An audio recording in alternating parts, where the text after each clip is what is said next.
Hello everyone and welcome back to my playlist of pathology. Today we are going to start a super important chapter number 11 from Medium Robbins, and the chapter deals with the pathology associated with heart. आपको पता ही है ना heart कितना important organ है आपकी body का. If it stops pumping, you are gone.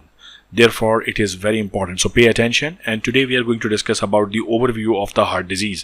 So the first heading, okay? फिर एक एक करके हम सारी headings मुख्तलिफ videos में करते जाएंगे. Immediately जो next video होगी that will be about heart failure. But today overview of the heart disease so that we put everything in perspective. Now, heart is truly remarkable organ. Obviously it is. I mean इस बात से किसको इनकार है यार. Heart बहुत ही remarkable organ है. It's beating more than 40 million times per year and pumping over 7,500 liters of blood a day. In a typical lifespan, its cumulative output would fill 3 super tankers. Wow! किस खूबसूरती के साथ इन 3-4 lines में आपके heart के function को appreciate किया गया है. I mean imagine your lovely teeny weeny heart. ये एक साल में 40 मिलियन टाइम्स पंप करता है. धक धक धक धक धक धक. एक दिन में 7,500 लीटर 7.5 और no sorry 7,500 so 7,500 litres. Wow, such a huge volume that it pumps per day. Because आपका जो 5 लीटर बॉडी में ब्लड है वो बार बार इसमें आता है, बार बार बाहर जाता है, बार बार आता है, बार बार जाता है. सो ऑन एवरेज डेली इसका जो पंपिंग कैपेसिटी है इट्स अबाउट 7,500 लीटर्स. ह्यूज. तो पूरे लाइफ टाइम में इतने सारे बड़े बड़े सुपर टैंक्स भर सकता है. अमेजिंग है यार, क्या नेचर ने आपको गिफ्ट दिया है.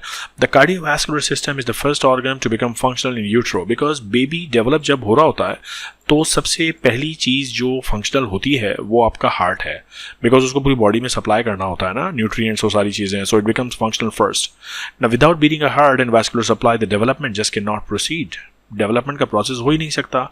So when the heart fails during postnatal life these results equally catastrophic. इतना इंपॉर्टेंट चीज़ है, जब ये फेल होगा तो उसके कॉन्सिक्वेंसेस भी बहुत सेफ वैसे ही होंगे. They will be very severe. Safe नहीं, सीवियर.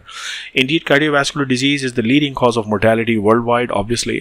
एंड यूनाइटेड स्टेट्स में भी अप्रॉक्सिमेटली 1 डेथ एवरी मिनट और 6,10,000 deaths each year.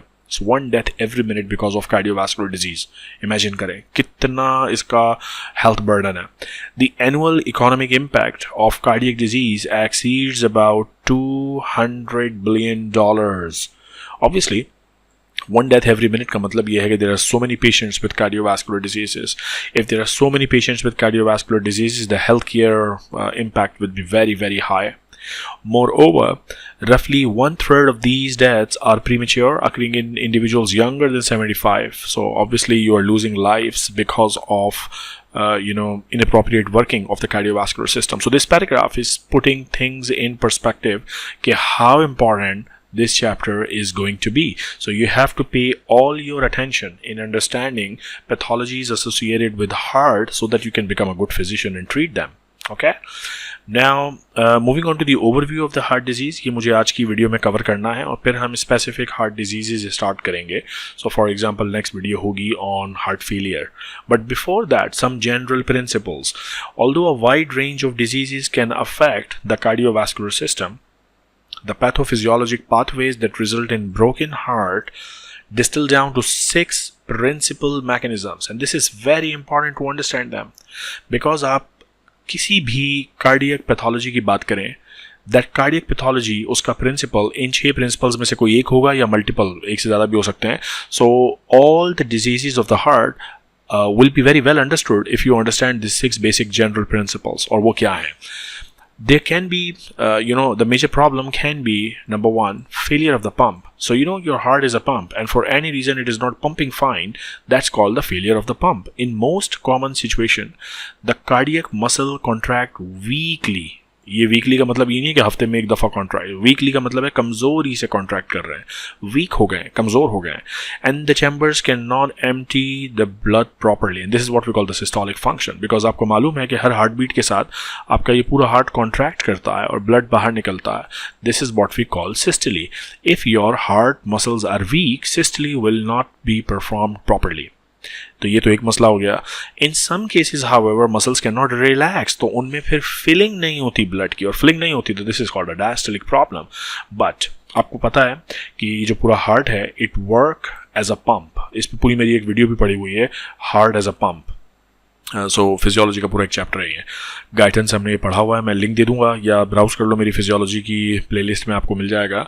So your heart is a pump, ये हर बीट के साथ कॉन्ट्रैक्ट करता है तो ब्लड बाहर आता है, this is what we call systole. फिर ये रिलैक्स करता है तो ब्लड इसके अंदर आता है, this is what we call diastole. So heart जो लप टप साउंड्स हैं और जो धक धक धक धक साउंड्स हैं, that's all because the heart is pumping. ये कॉन्ट्रैक्ट कर रहा है, ये रिलैक्स कर रहा है। तो अगर कॉन्ट्रैक्शन में मसला होगा तो this is called a systolic dysfunction, अगर रिलैक्सेशन में मसला है तो this is called a diastolic dysfunction. And in दोनों ही केसेस में हम कहते हैं कि भाई ये जो पंप है ना, जो नेचर ने हमको ब्लड पंप करने के लिए हार्ट दिया है, पंप फेल हो रहा है बॉस। सो आइदर मैंने आपको बताया कि we are talking about 6 basic principles जो हार्ट पैथोलॉजीज के साथ associated, and first one of them is the failure of the pump. Then there can be another problem which is the obstruction to flow. So सुने इसको, lesions that prevent valve opening or cause increased ventricular chamber pressure can overwork the myocardium. Now imagine this is your heart, ये आपके heart के chamber है, this is right atrium, this is right ventricle, this is left atrium and this is left ventricle, okay? इस left ventricle से blood बाहर जा रहा है कहाँ, aorta में, यहाँ पे valves हैं। अगर ये valve stiff हो जाए, hard हो जाए, तो ये जो left ventricle है इसको जोर लगेगा blood को पंप करने में, ओह मुझे बहुत pressure, ओ माई गॉड आगे रेजिस्टेंस है, वेल्व टाइट हो गया है, तो होगा ये कि ये जो मेरी लेफ्ट वेंट्रिकुलर वॉल है ये हाइपरट्रॉफी हो जाएगी, ये थिक हो जाएगी, and that's a problem. Because ये प्रॉब्लम क्यों हुआ, ये प्रॉब्लम इसलिए हुआ बिकॉज ऑब्स्ट्रक्शन है ब्लड फ्लो में, यहाँ से ब्लड फ्लो नहीं कर रहा, there is a thick and stiff valve present, and this can happen to any chamber of the heart. Then the third problem could be regurgitation. There is a valvular pathology जिसकी वजह से blood एक जगह रुक नहीं रहा, and it's going here and there. Or for example, again, this is my heart, these are the chambers, and here is a valve, right atrium और right ventricle के बीच में। So ये जो tricuspid valve है, अगर इसको किसी भी वजह से डैमेज हुआ, ये इसका काम क्या है बेसिकली, इसका काम ये है कि जब मेरा right ventricle, सुनिएगा गौर से, लंग्स में ब्लड को भेजेगा via the pulmonary arteries, so these valves shut down ताकि ब्लड यहाँ वापस ना चला जाए ना राइट एट्रियम के अंदर, सिर्फ एक ही डायरेक्शन में जाए। अगर वेल्व ऊपर नीचे होगा तो जैसे ही मेरा राइट वेंट्रिकल कॉन्ट्रैक्ट करेगा तो थोड़ा ब्लड तो इधर चला जाएगा पल्मोनरी आर्टरी में, लेकिन थोड़ा ब्लड वापस बैकलैश करके यहाँ आ जाएगा क्योंकि अब ये दरवाजा खुला है ना, ये ऊपर नीचे हो रहे हैं वेल्व्स। तो अगर वैल्वुलर पैथोलॉजी है तो there will be regurgitation of blood, and that is also not good for your heart. The fourth principle of the pathology is a shunted flow. Now, when we say shunted flow, it means defects that divert the blood inappropriately from one chamber to the other. So, your heart is like this. आपका heart separate है, हर chamber अलग अलग है. So, there is right atrium, right ventricle, left ventricle. But if there is atrial septal defect, then what will happen? There will be shunting of blood. If there is a ventricular septal defect, तो जब left ventricle contract करेगा तो सारा blood aorta में बस नहीं जाएगा, थोड़ा blood इधर भी आ जाएगा. So this is called shunting. So some of the disorders are associated with shunting of blood flow. Then the fifth principle of cardiac pathology is disorders of the cardiac conduction. आपको पता है कि आपका जो heart है, it works beautifully because of a sinoatrial node gives message to different fibers, then there is another node and then Purkinje fibers and bundle of His, and the whole heart has its own nervous system. Heart का अपना ही कुछ system है, और ये जो sales हैं sinoatrial node में और ये जो सारे कंडक्शन फाइबर्स हैं, they are actually specialised cardiomyocytes. ये हार्ट ने एक अजीब सिस्टम बनाया भाई, अपना नर्वस सिस्टम खुद बनाया है और अपने ही सेल्स से बनाया है। तो ये जो हार्ट है इसका कंडक्शन सिस्टम किसी भी वजह से अगर डिस्टर्ब होता है तो that is another principle of the cardiac pathology. अब ये कब डिस्टर्ब हो सकता है? So for example, if there is a coronary thrombus and the blood supply to the conduction system is disturbed, so in this case the heart will go crazy. So uncoordinated cardiac impulses block conduction pathway में किसी भी तरह का मसला और heart की pumping गई। The sixth principle is rupture of heart or a major blood vessel. Now, loss of circulatory continuity, such as किसी ने चाकू मार दिया सीने में तो हार्ट पूरा फट गया, गोली लग गई, इस तरह की चीज़ें तो हार्ट ही पूरा रप्चर हो गया ना।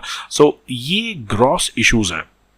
These are all gross issues और ये बेसिक अंडरस्टैंडिंग है कार्डियक पैथोलॉजी की. तो अब आप किसी भी कार्डियक पैथोलॉजी की बात करें, there will be some problem, one of these और मल्टीपल ऑफ दीज. ओके, एक और चीज़ मैं आपको बताऊं कि all of them or many of them can also be contributed by coronary thrombus. So for example, if the coronary blood vessel is disturbed, so this is the heart and here is a conduction system and the coronary vessel is disturbed, so because of blockage of the coronary artery, conduction of the heart may be disturbed क्योंकि यहाँ जो fibers हैं उनको blood supply चाहिए. If there is hypertrophy of the ventricular wall, तो यहाँ पर भी अगर थ्रोम्बस है, now there is a demanding cardiomyocyte, बहुत सारे हैं, हाइपरट्रॉफी हो चुकी है थ्रोम्बस की वजह से, there will be ischemia. So thrombus is associated, it is an underlying cause to many of these problems. So that's all about the basic understanding, the overview of cardiac diseases. Very important. 6 basic principles, you need to understand them, तभी जाके आपको आगे individual pathologies समझ में आएंगी. So continue करेंगे इस chapter को. अपना ख्याल रखिएगा.